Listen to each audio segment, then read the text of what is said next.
नमस्कार साथियों, मैं छाया और आप सभी का स्वागत है छाया मेडिकल क्लासेस में। तो सिलेक्शन टेस्ट सीरीज़ का आज हम पढ़ेंगे पार्ट नंबर 40, ठीक है 40।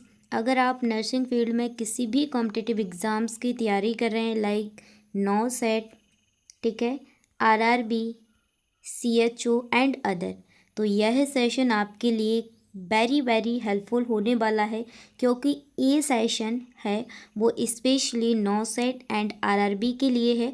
अगर आप नौ सेट प्लस आरआरबी की प्रिपरेशन धमाकेदार कर लेते हैं तो आप किसी भी एग्ज़ाम को क्लियर कर सकते हैं, ठीक है। तो इस टेस्ट सीरीज़ को ज़रूर डेली ज्वाइन कीजिए।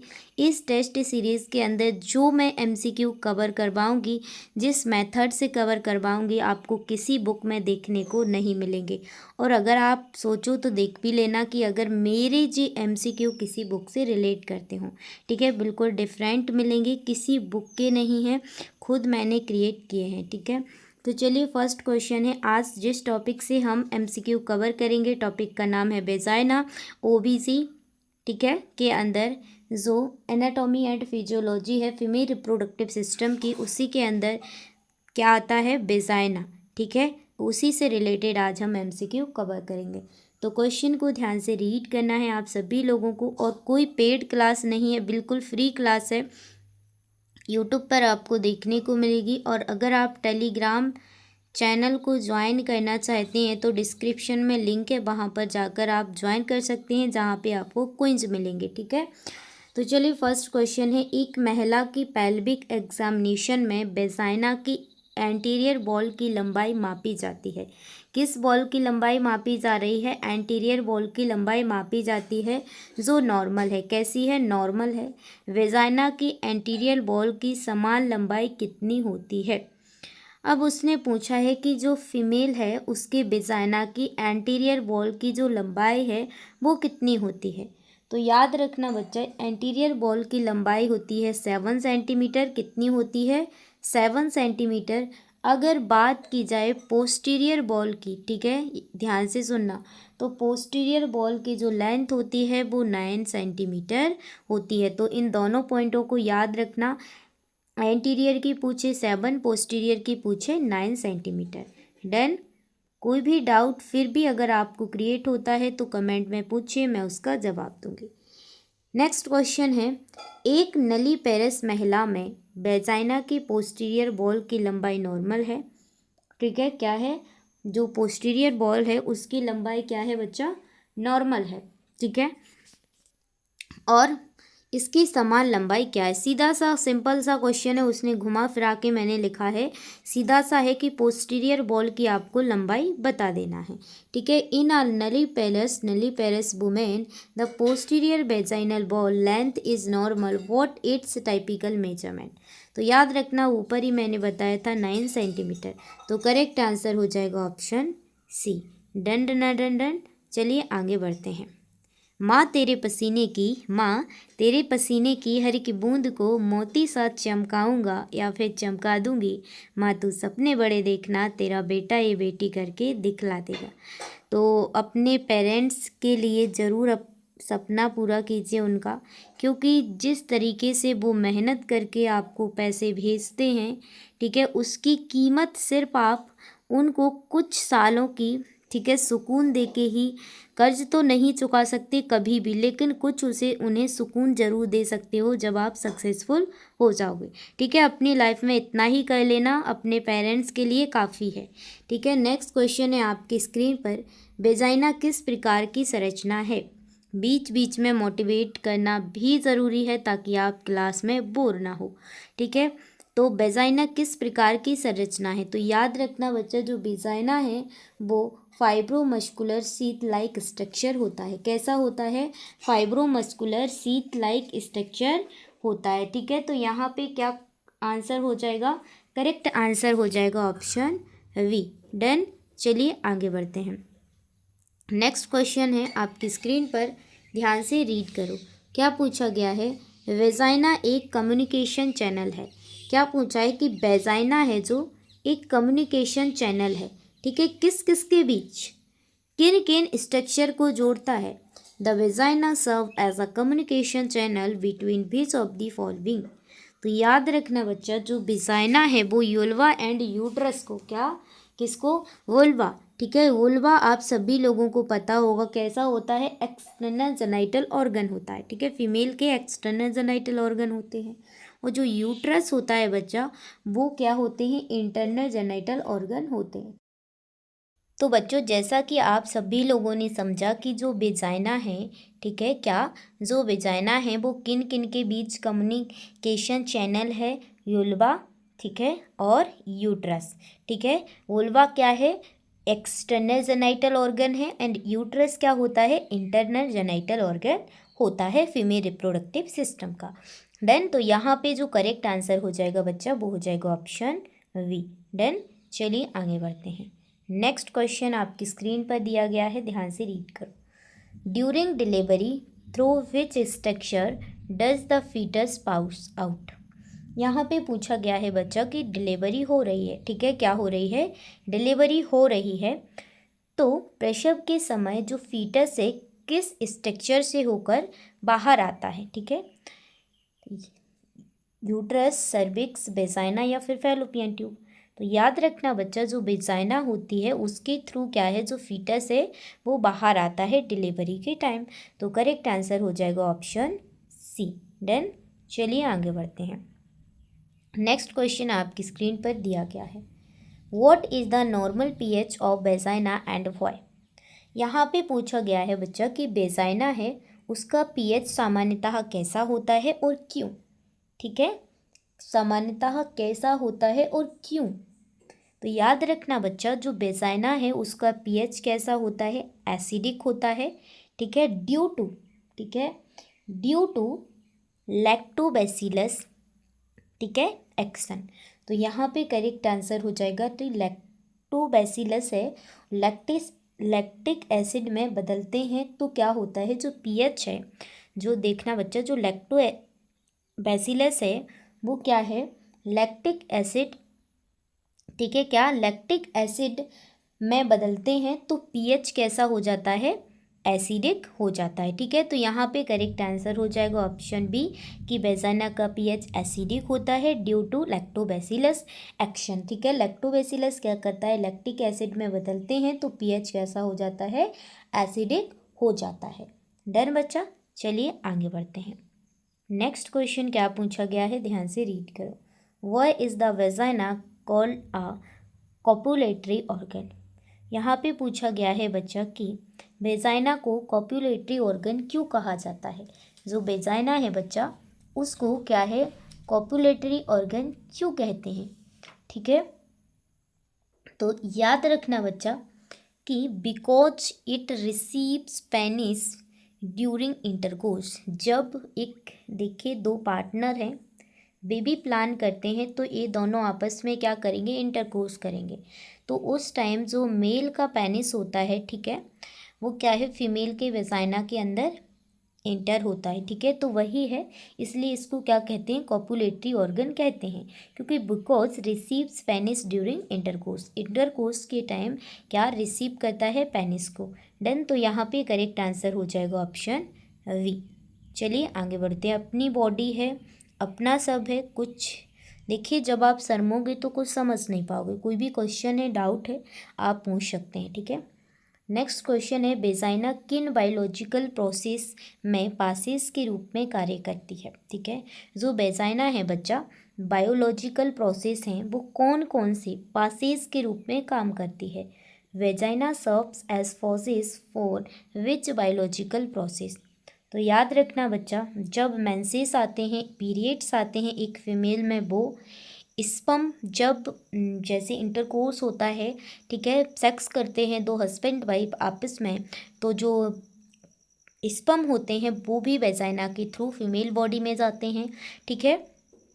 और चाइल्ड बर्थ, जब डिलीवरी होती है तो बच्चा क्या है, वेजाइना के थ्रू ही बाहर आता है।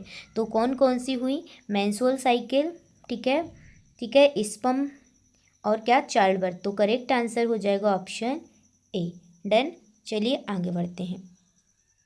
बच्चा, जो क्वेश्चन मैं आपको करवाऊंगी वो किसी बुक में आपको देखने को नहीं मिलेंगी, मैंने खुद क्रिएट किए हैं और इन्हीं क्वेश्चन में जो PYQs हैं वो आपको देखने को ज़रूर मिल जाएंगे। ठीक है, डन। तो आपकी जो प्रिपरेशन है मैं स्ट्रॉन्ग करवा दूंगी।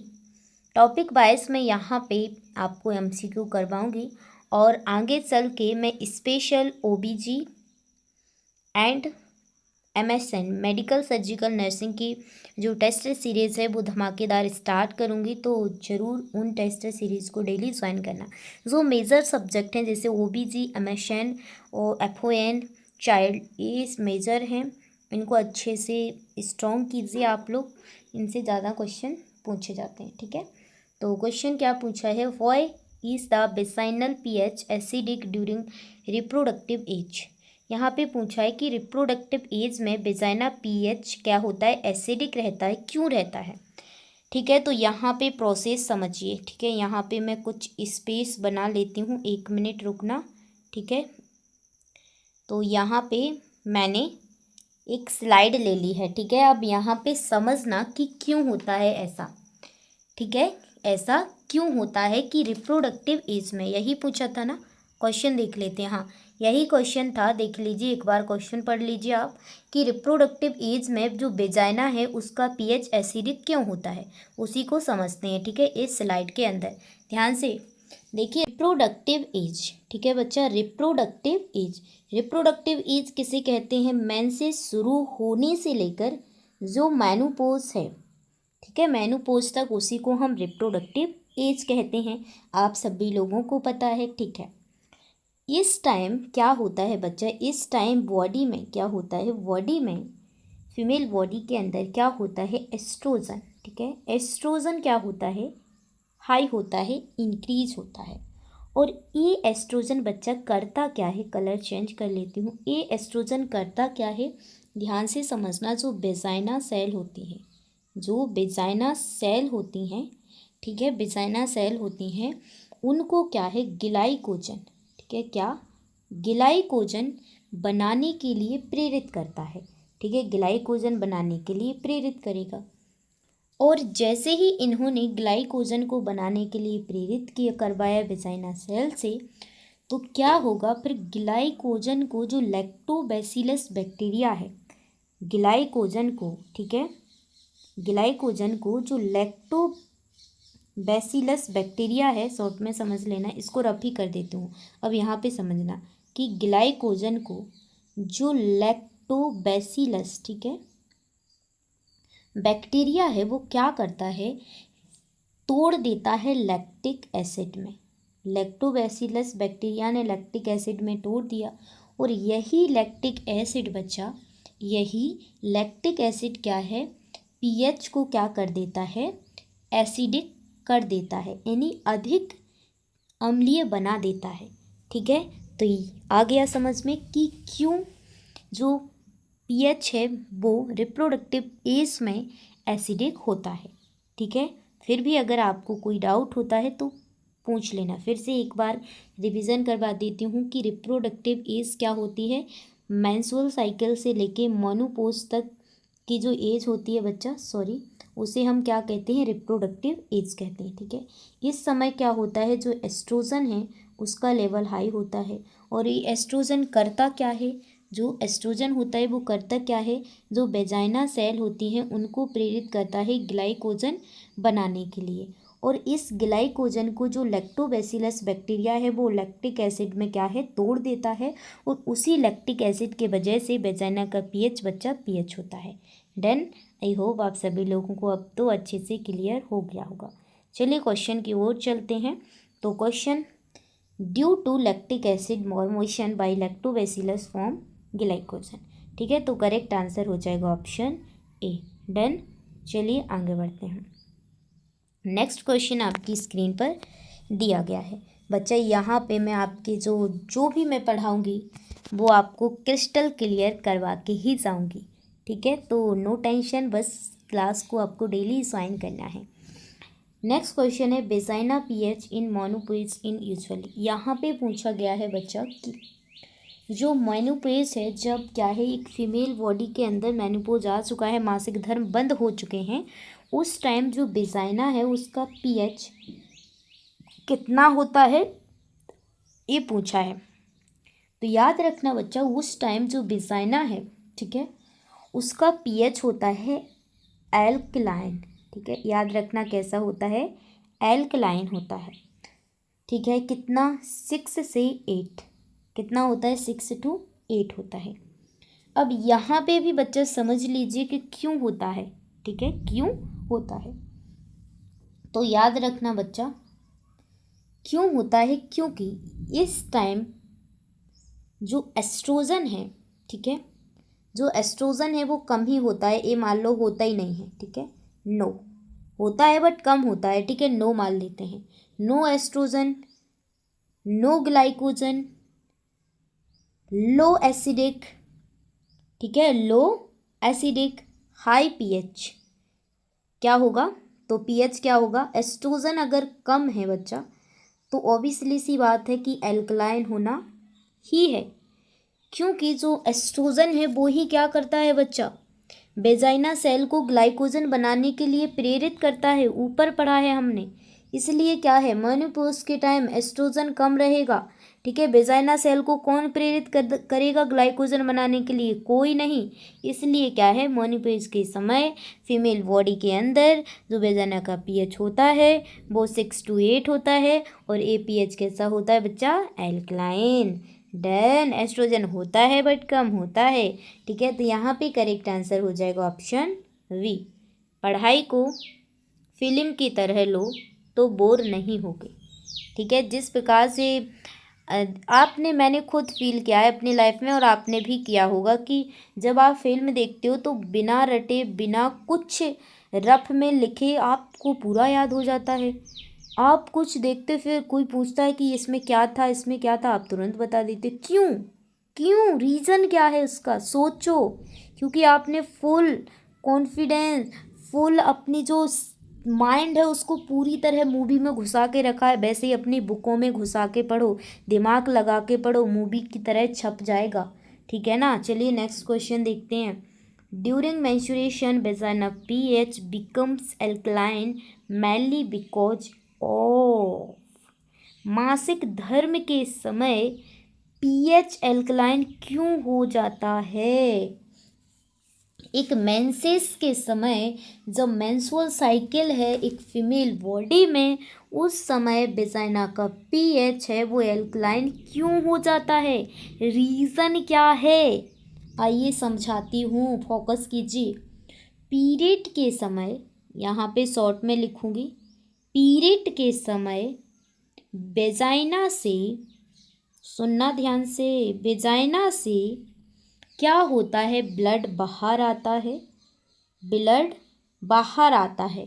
ठीक है, ब्लड का पीएच होता है, कितना होता है, 7.35 to 7.45, और ए पीएच कैसा होता है, आप सभी लोगों को पता होगा कि एल्कलाइन होता है।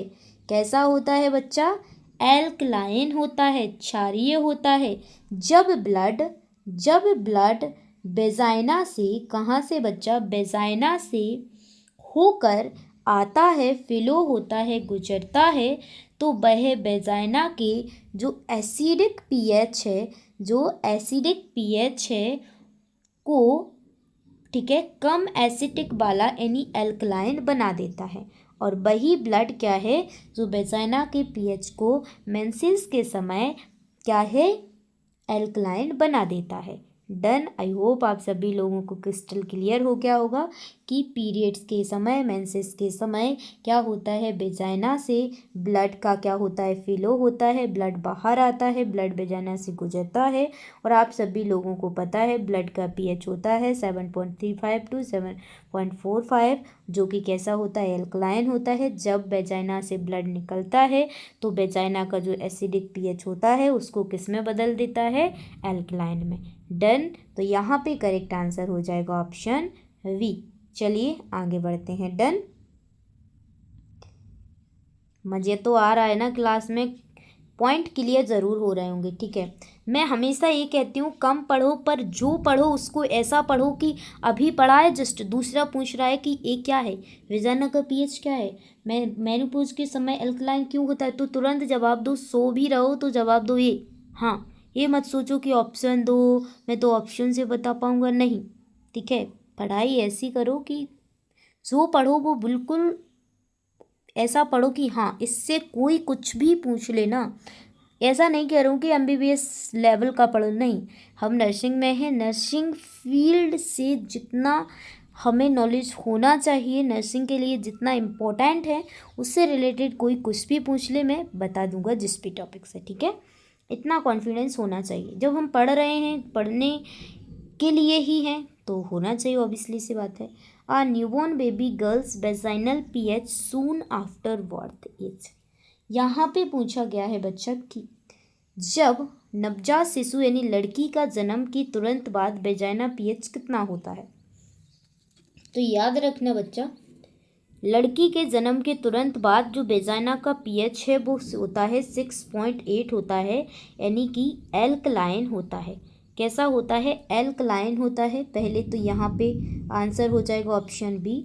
अब ये बता देती हूँ कि क्यों होता है, क्योंकि जन्म के बाद एस्ट्रोजन की मात्रा है फीमेल बॉडी में वो बच्चा कम होती है, ठीक है। जब एस्ट्रोजन की मात्रा कम होगी, आप सभी लोगों को मैं समझा चुकी हूँ कि एस्ट्रोजन की मात्रा कम होगी तो जो वेजाइना सेल है वो क्या है, ग्लाइकोजन, ठीक है, नहीं बनाता, कम मात्रा में बनाएगा, ठीक है, ठीक है। तो ग्लाइकोजन नहीं बनेगा तो लैक्टिक एसिड, ठीक है, नहीं बनेगा, ठीक है, लैक्टिक एसिड नहीं बनेगा, लैक्टिक एसिड नहीं बनेगा तो वेजाइना का पीएच ऑब्वियसली सी बात है अल्कलाइन होगा।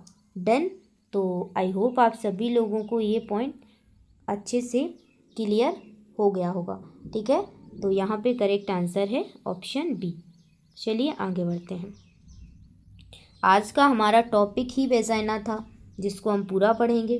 नेक्स्ट क्वेश्चन है which fornix of the vagina is deepest.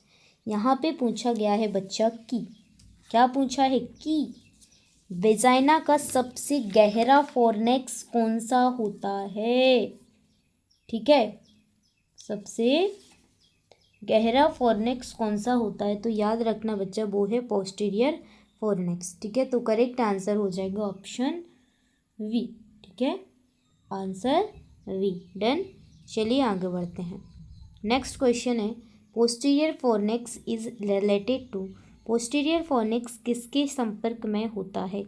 तो याद रखना बच्चा, जो पोस्टीरियर फोरनेक्स है वो किसके संपर्क में होता है, रेक्टो यूटेराइन पॉच, ठीक है, जैसे हम पॉच ऑफ डुगलस भी कहते हैं, ठीक है। तो यहाँ पे करेक्ट आंसर हो जाएगा ऑप्शन बी कि पोस्टीरियर फोरनेक्स किससे रिलेट करता है, रेक्टो यूटेराइन पॉच से, जिसे हम पॉच ऑफ डुगलस भी बोलते हैं। डन। अगर बच्चा वैसे मैंने कोशिश की है आपको सभी क्वेश्चन अच्छे से क्लियर हो जाए, अगर फिर भी आपको डाउट रहता है वेजाइना से रिलेटेड तो पूछ लेना, ठीक है, नो टेंशन, मैं बताऊंगी। नेक्स्ट है कोल्डोसेंटेसिस किस फोनेक्स से किया जाता है। जो कोल्डोसेंटेसिस करते हैं बच्चा वो किस फोनेक्स से किया जाता है, कोल्डोसेंटेसिस इज परफॉर्म्ड थ्रू। तो याद रखना बच्चा वो किया जाता है पोस्टीरियर फोनेक्स से। किससे किया जाता है बच्चा, पोस्टीरियर फोनेक्स से। तो यहाँ पे करेक्ट आंसर हो जाएगा ऑप्शन वी। डन। चलिए आगे बढ़ते हैं। नेक्स्ट क्वेश्चन है newborn of Phoenix in the vagina, यानी नंबर संख्या पूछा है कि वेजाइना में फोनेक्स की संख्या कितनी होती है। तो याद रखना बच्चा फोनेक्स 4 होते हैं, ठीक है, 4 होते हैं, anterior fornix, posterior fornix and right lateral and left lateral. Done. तो यहाँ पे करेक्ट आंसर हो जाएगा ऑप्शन सी। डन। चलिए नेक्स्ट क्वेश्चन देख लेते हैं। क्या पूछा है during pelvis examination first is seen bulging into posterior fornix the most likely cause is.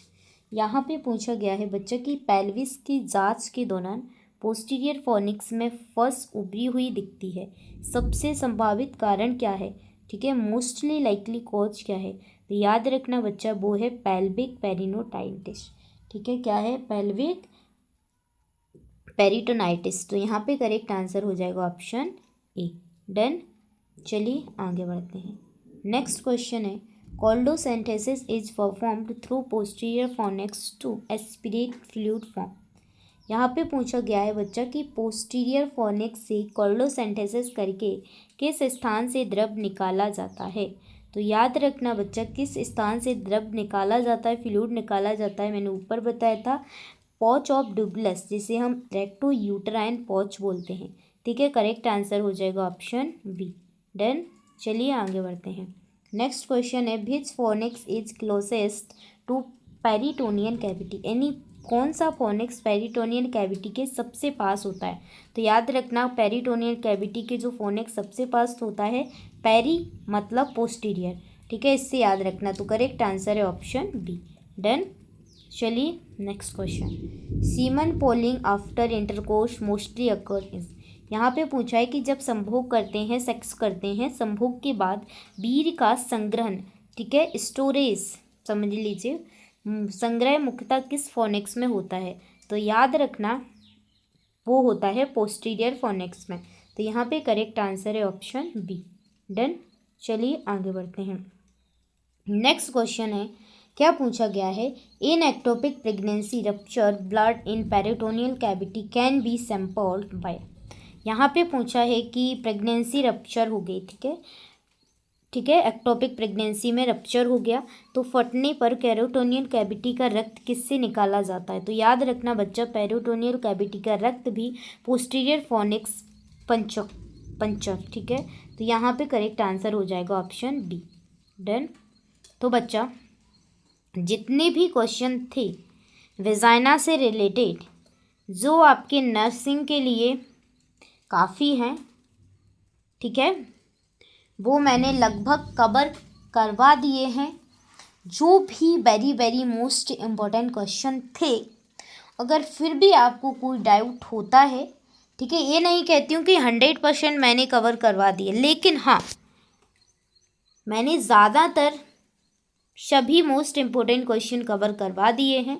और डेली मैं इसी तरह सिलेक्शन टेस्ट सीरीज़ के अंदर आपको एमसीक्यू कवर करवाती रहूँगी, ठीक है। तो बस आपको क्या करना है, क्लास को डेली ज्वाइन करना है।